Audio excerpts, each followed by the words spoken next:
Shembja një masivi dheu dhe gurësh në aksin rrugor kombëtar Librash-Qaftan ka bllokuar qarkullimin duke u bërë pengesë dhe shkaktuar rreth të gjatë automjetesh.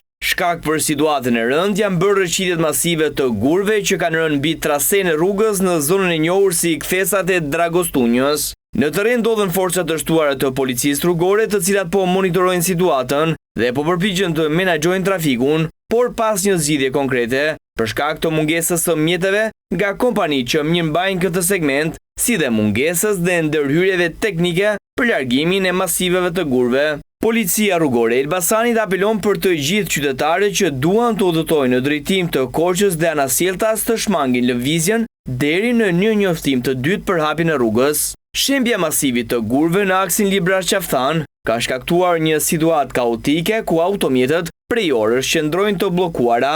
Mes mjeteve ishte edhe një ambulancë e cila po transportonte një pacient të sëmur. Gruaja po dërgohej drejt spitalit të Elbasanit, ndërsa stafi mjekësor ka ndërhyrë duke nxjerrë me barel nga ambulanca dhe duke kaluar në anën tjetër të rrugës përmes lumit pranë aksit për të vazhduar transportin dhe për t'i dhënë ndihmën e nevojshme.